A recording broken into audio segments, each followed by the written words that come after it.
Comenzamos ya. Alberto Muñoz es profesor del Departamento de Economía Aplicada y Estadística de esta universidad. En su compañía estamos haciendo un recorrido por las novedades en el ámbito de las criptodivisas y de las tecnologías que permiten su funcionamiento, como la denominada blockchain.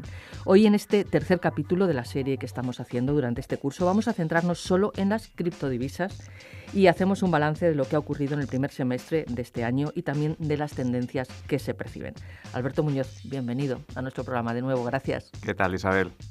Bueno, pues como decíamos, vamos a hablar de esa evolución de las criptodivisas de estos 6 meses.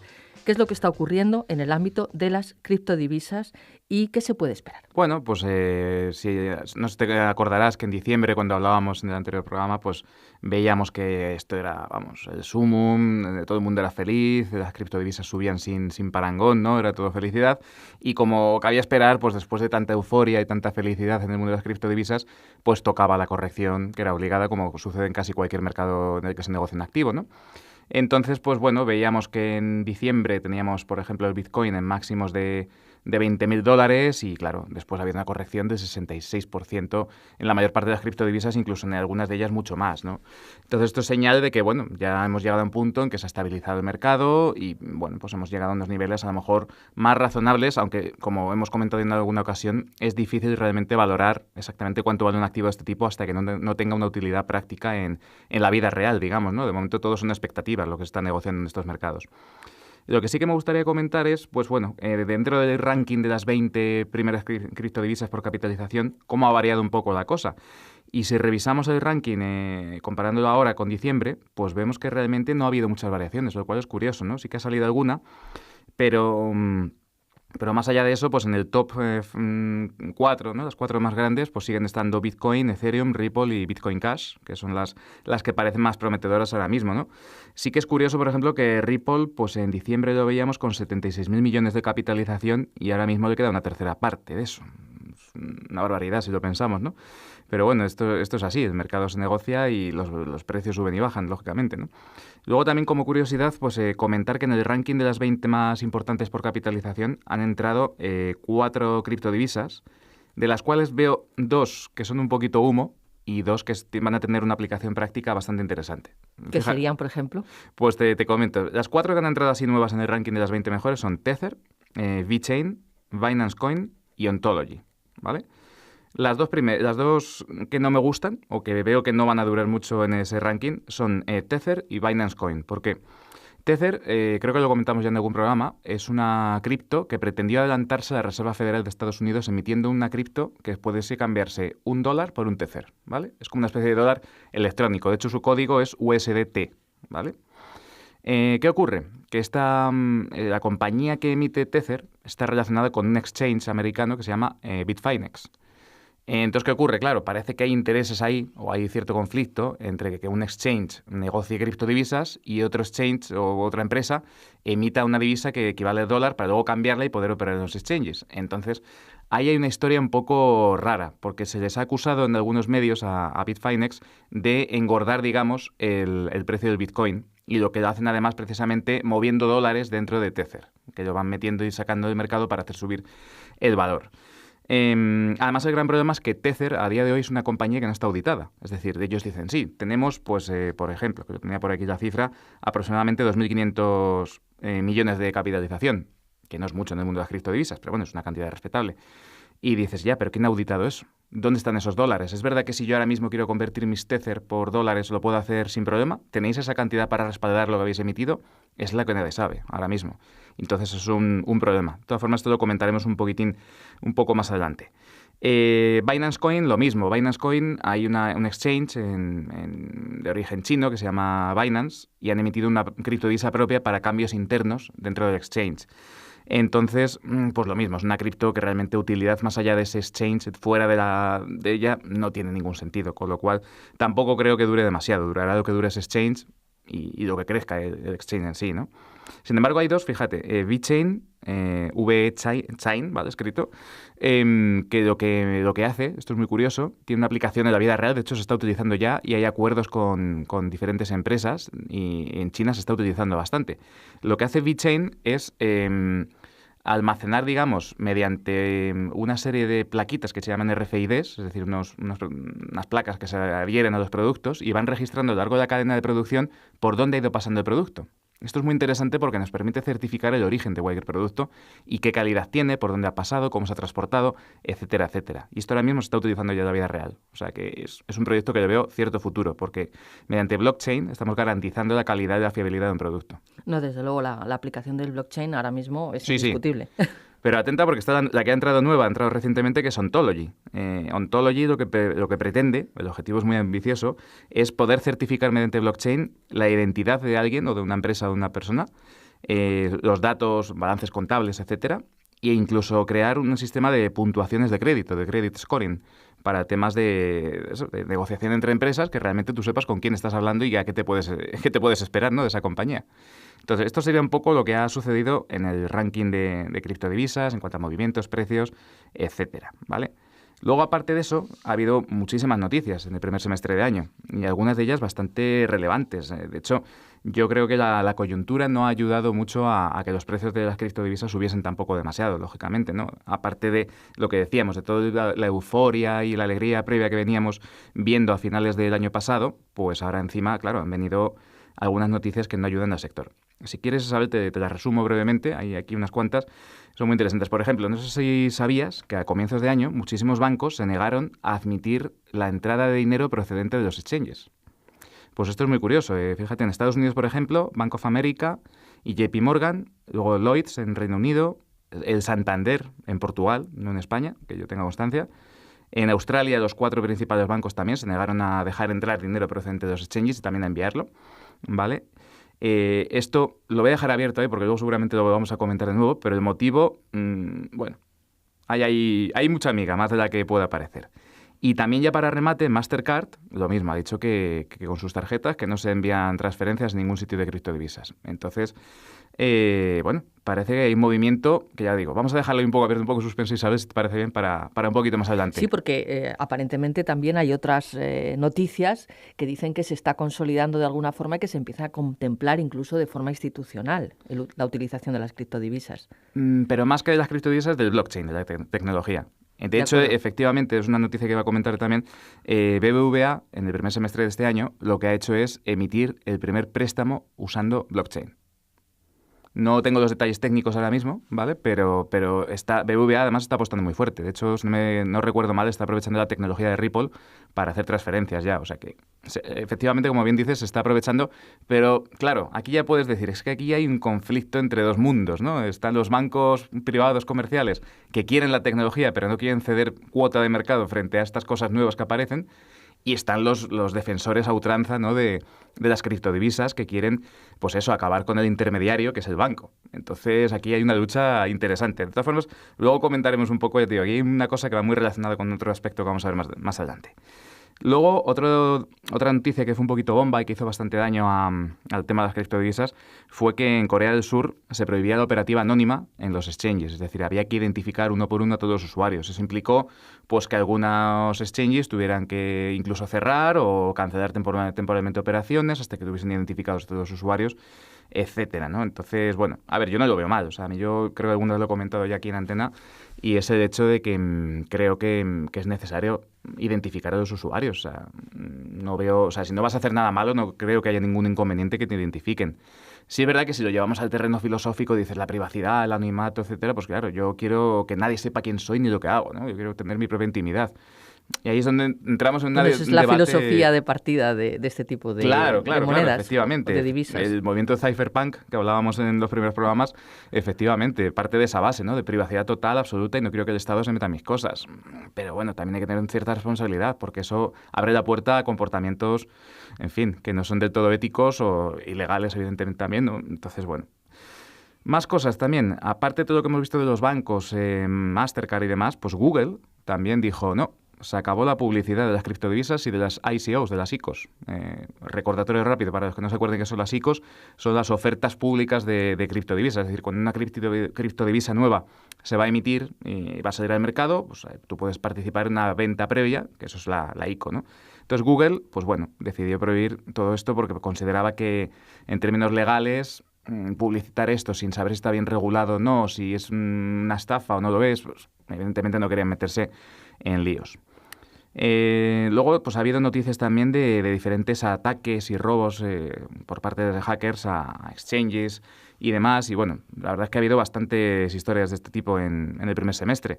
Por ejemplo, conocíamos, si no recuerdo mal, allá por marzo, el robo de 534 millones de dólares en la criptodivisa NEM en el exchange CoinCheck, que está en Japón. Luego hubo otro robo, bueno, esto fue además una historia muy curiosa. Hubo un robo de 170 millones de dólares de Rayblock, que es otra criptodivisa también, en un exchange italiano que se llama BitGrail. Bueno, pues este exchange ha quebrado completamente, el juez ha congelado los activos, ahí no se sabe qué ha pasado, se acusan mutuamente los creadores de Rayblock y del exchange, en fin, el caso es que el dinero desapareció. Entonces, bueno. Y luego hay otro tipo de ataques muy interesantes. No sé si recordarás, Isabel, que hablábamos del tema de, bueno, es que esto del Bitcoin es irrompible, nadie puede hackearlo, nadie puede romperlo y demás, pero sí que hay un tipo de ataque que en algunas criptodivisas, dependiendo del algoritmo que utiliza y demás en el blockchain, sí que se pueden romper si son pequeñas y hay una forma de llegar a tener el control de lo que se conoce el 51% del blockchain. Recordemos que se necesita el consenso del 51% de los nodos para poder autorizar una transacción. ¿Qué ocurre? Si un minero malicioso se hace con el 51% de los nodos, puede modificar a su antojo el blockchain. Pues esto ha pasado ya. Que no era previsible cuando hablábamos en la otra ocasión. Claro, y de hecho... No contábamos con ello, no se contaba con ello. También es cierto que esto ocurre en criptodivisas pequeñas. Es decir, una cosa como Bitcoin no la vas a poder alterar nunca. O es muy difícil, porque exige que haya muchos recursos y mucho dinero que invertir para poder controlar el 51%. Pero, por ejemplo, en criptodivisas como Birch, Electroneum, Monacoin o Bitcoin Gold, que es una derivada de Bitcoin también, un fork, pues sí que han sido víctimas de este tipo de ataques. Y el problema es que, claro, si controlas el 51% de los nodos, puedes hacer un ataque que provoque lo que se llama como doble gasto o doble spending. Es decir, que tú haces que una transacción se repita varias veces y vas acumulando monedas. Entonces es un poco curioso. Pero, de todas estas noticias que ha habido en el primer semestre, la más importante para mí es la que os voy a comentar ahora, y es que el Departamento de Justicia de Estados Unidos ha abierto una investigación por posible manipulación en el Bitcoin. Claro, y me dirás, Isabel, es que, Alberto, esto, ¿cómo van a investigar manipulación en un activo que no está regulado actualmente? No está en un mercado financiero regulado. Y te puedo decir, no, Isabel, no es correcto porque Bitcoin desde diciembre es el subyacente de un contrato de futuros en Estados Unidos. Y entonces eso sí que está regulado. Entonces, si el activo subyacente de esos futuros de alguna manera es manipulado o tocado, manoseado, digamos, no, se le modifican las condiciones para que se altere su precio, digamos, natural, de alguna manera, pues ahí sí que entran en acción, lógicamente, los reguladores. Por eso esta investigación del Departamento de Justicia de Estados Unidos es conjuntamente con la Commodity Futures Trading Commission, que es el regulador de los mercados de derivados en Estados Unidos. ¿Qué impacto puede tener esto?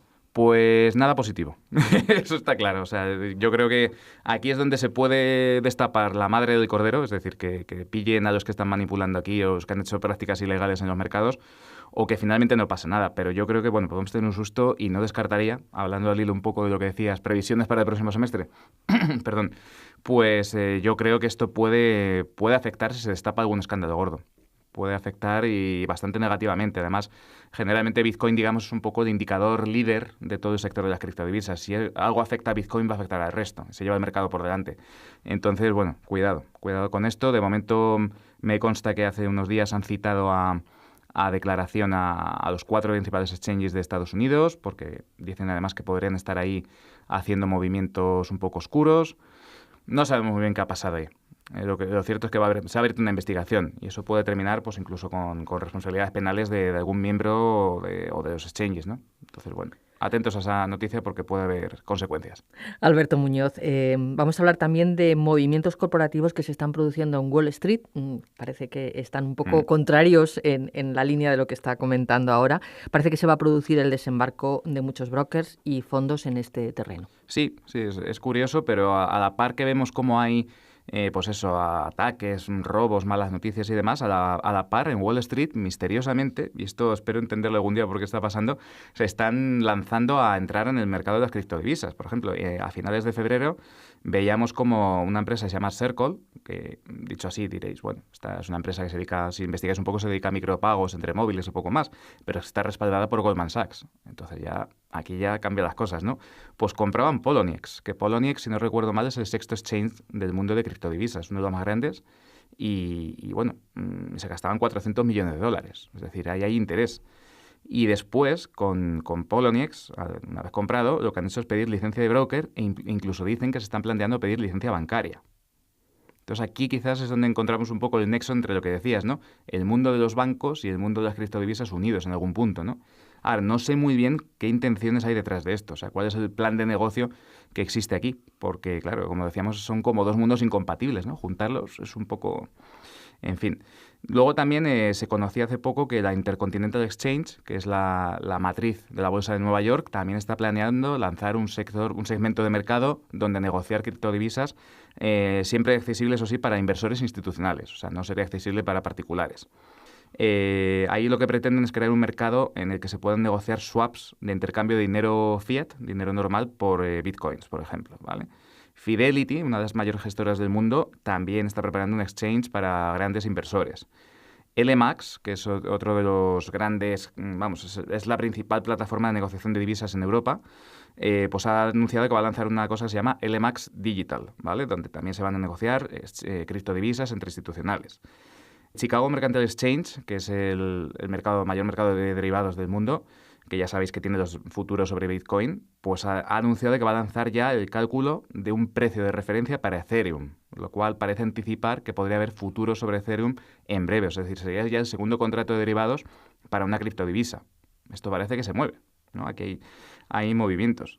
Luego Coinbase, que es otro de los mayores exchanges del mundo, también ha comprado un broker. O sea, es como el mundo al revés, ¿no? Antes los brokers compraban cosas, no, ahora son las empresas de criptodivisas las que están comprando brokers.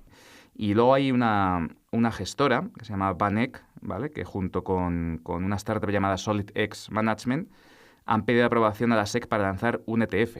Esto de los ETFs ya lo hemos comentado en alguna ocasión, ¿no? Que hay diferentes compañías que se juntan, van al regulador estadounidense y piden la aprobación de un fondo que invierte en criptodivisas y cuyas participaciones se negocian en el mercado.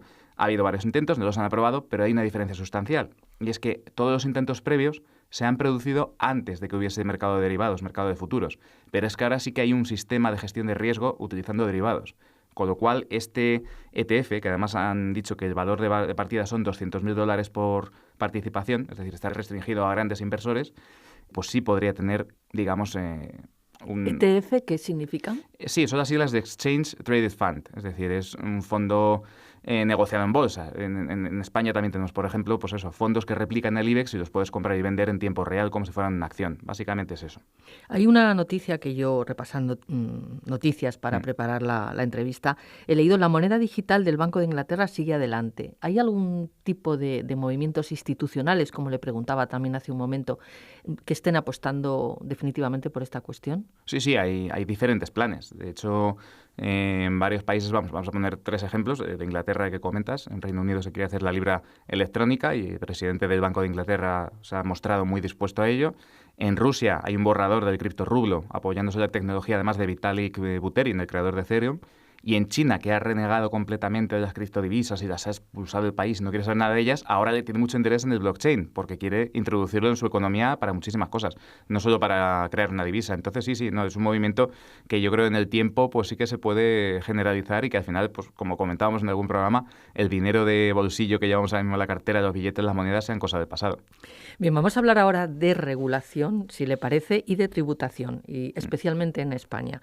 ¿Qué movimientos hay regulatorios? Y después, si nos da tiempo, hablemos también de qué se está planteando en cuanto a la tributación y los problemas para estos activos en este sentido. Bueno, pues como veníamos diciendo, el primer semestre de año ha sido intenso, tanto en los precios como en los movimientos corporativos, etcétera, en noticias y demás, y en el plano de lo regulatorio tampoco iba a ser menos, ¿no? Entonces, bueno, lo primero que vimos este año es que tanto el Banco de España como la Comisión Nacional del Mercado de Valores emitieron sendos comunicados advirtiendo de que, bueno, pues que las criptodivisas eran un producto de alto riesgo, de mucho riesgo, algo que yo creo que todo el mundo sabía, pero bueno, convenía dejarlo claro por si acaso, por lo menos cubrirse las espaldas los reguladores, y sobre todo mostraron una importante preocupación por el tema de las ICOs, de las ICOs, ¿no? Que decíamos. Porque, claro, a día de hoy Imagínate, Isabel, yo te digo, oye, tengo un proyecto interesantísimo y te vendo un token que se llama el Alberto Coin. ¿Te interesa participar? Sí, yo te vendo mis tokens, que son unas fichas, que a saber qué valor tienen, tú me das dinerito y luego un día desaparezco con ello. Hombre, esto sería muy grave, pero evidentemente, más allá de las responsabilidades penales por haber hecho ese tipo de jugada, nadie podría decirme que he hecho algo irregular porque no están reguladas las ICOs, ¿no? Entonces sí que es cierto que ahora a nivel europeo, no solo ya en España, se están planteando medidas, digamos, para regular todo esto, y las ICOs en concreto se está planteando meterlas dentro de lo que sería el saco de las ofertas públicas de valores como cualquier otro hijo de vecino. Vamos, es decir, que si tú quieres sacar una ICO, tienes que registrarte, hacer un folleto, mostrar a los inversores los riesgos, etcétera, etcétera, y que quede registrado en algún sitio. Ese es un poco el planteamiento que se está haciendo, ¿no?, desde Europa y que desde España se está pidiendo. España es cierto que digamos, bastante... quiere de alguna forma hacer que el blockchain triunfe en España y fomentar la tecnología y demás, pero también es cierto que quiere controlar estos riesgos y por ello está apostando por una regulación europea que digamos, controle todo el sector y que ponga, pues eso, unas normas de funcionamiento que eviten todo tipo, pues eso, de problemas de irregularidades, de estafas, etcétera. Luego, aparte, como una curiosidad, que esto ha pasado incluso un poquito por alto, nadie se entera mucho, es que la Comisión Nacional de Mercado de Valores estableció los criterios para poder crear fondos de inversión en criptodivisas en España. Esto es curioso, ¿no? A día de hoy, pues hay gente que dice, bueno, me junto con 4 amiguetes, me ponen dinero y compro y vendo criptodivisas para ellos, ¿no? Bueno, pues eso ya por fin tiene un encaje en la regulación y en concreto la CNMV lo que ha determinado es que se puede realizar este tipo de operaciones siempre que se use una entidad de inversión colectiva de tipo cerrado, ¿vale? Es una figura especial dentro de los fondos de inversión, ¿vale? Tiene una serie de requisitos de capital social, la gestora también tiene que tener un capital, etcétera. Es decir, ya se pone un poquito de orden para aquel que quiera gestionar utilizando este tipo de productos. Y luego también como curiosidad, pues que comentar que como estábamos diciendo hace un momento, ¿no?, en mayo se está, digamos, apostando por ello. Se ha hecho una iniciativa legislativa para promover las ventajas de la tecnología que sustente las criptomonedas, tales como ahorro de costes, eliminación de intermediarios, etcétera. Se está apoyando e incentivando en España, ¿no? Se pretende hacer una regulación que incentive el uso del blockchain en la economía y en diferentes sitios, ¿no? Y también, pues eso, fomentar, digamos, información tanto sobre el funcionamiento de las criptodivisas, del blockchain, como de los riesgos que tienen asociados. Eso en cuanto a la regulación en España y a nivel europeo, ¿no? Luego, con respecto a Hacienda, comentábamos, ¿no?, antes de empezar el programa, que hay mucha gente que tiene dudas, ¿no?, de qué se hace con esto, cómo se declara y demás. Bueno, hay algunos pequeños avances. En concreto, Hacienda se ha pronunciado ya en algún sentido sobre estos temas. En concreto, recordamos rápidamente, Hacienda considera las criptodivisas como un activo intangible, ¿vale? Es un activo, una cosa que se compra y se vende, pero no lo considera dinero físico, ¿vale?, ni electrónico. Entonces, bueno, lo primero de todo, recordar a los oyentes que cuando una persona compra criptodivisas y luego las vende y obtiene un beneficio en dinero fiat, pues tiene que declarar la diferencia, la ganancia patrimonial, en el clásico 19, 21, 23% de la escala de pérdidas y ganancias patrimoniales. No tiene más historia. Claro, aquí me podéis decir, hombre, ya, pero ¿cómo van a saber que yo he comprado y he vendido criptodivisas y he ganado dinero? Pues hombre, eso ya, como se dice, cada uno ya es responsable de conocer la ley y decidir si la salta o no y qué riesgos tiene. En particular, recordar desde aquí que la obligación de declaración siempre es del declarante. Nunca Hacienda va a venir a pedirte, por favor, que declares. Entonces, bueno, esto es importante, ¿no? Luego también, inciso, al hilo de esto, la Comisión Europea, ya a nivel más general, ha dicho que conviene que se identifique a los usuarios que participan en exchanges en Europa, y lo que se va a hacer se está preparando una normativa para hacer que los exchanges donde participan los usuarios europeos estén sujetos a la ley contra el blanqueo de capitales y financiación terrorista, de tal forma que sepamos un poco quién hace y por qué lo hace y para qué, ¿no? Evidentemente no es lo mismo una persona que juega con sus 100 euros y demás y dice, bueno, pues te toma mi DNI, no hay ningún problema, y otra cosa es aquel que mueve cientos y miles de euros en un momento y no se sabe dónde vienen ni a dónde van, ¿no? Entonces, bueno, eso es importante también. Luego, otra novedad también, que volviendo al tema de Hacienda, que propone Hacienda, es el tema de que la declaración también debe incluir el cambio entre criptodivisas. Es decir, si yo cambio mis euros a Bitcoin y esos Bitcoins los cambio a Ethereum, pues digamos que ese cambio si ha habido un beneficio al hacer ese cambio, Hacienda lo considera una permuta de activos intangibles donde ha habido un beneficio. También tengo que declararlo. Aquí yo creo que Hacienda lo está haciendo un poco más para asustar que otra cosa, porque aquí sí que es cierto que controlar cambios entre criptodivisas ya es muy difícil. Con lo cual, bueno, aquí ya lo dejamos abierto, ¿no? Que cada uno haga lo que quiera, pero realmente es complicado que sepan lo que estás haciendo cambiando entre criptodivisas, porque además, hasta donde yo sé, Hacienda no ha establecido un criterio que especifique cómo valorar esa permuta. Es decir, si yo cambio de Bitcoin a Ethereum, vale, pero ¿a qué precio y cuánto eso equivale en euros y cuánto tengo que declarar por tanto, ¿no? Entonces se complica bastante. Otra cuestión interesante que pregunta mucha gente es si hay que presentar el modelo 720, la declaración de activos en el extranjero, para los bitcoins, ¿no? Si tengo más de 50.000 euros en bitcoins o en otras criptodivisas, ¿tengo que declararlo? ¿Qué tengo que hacer? ¿No? ¿Tengo que presentar ese modelo?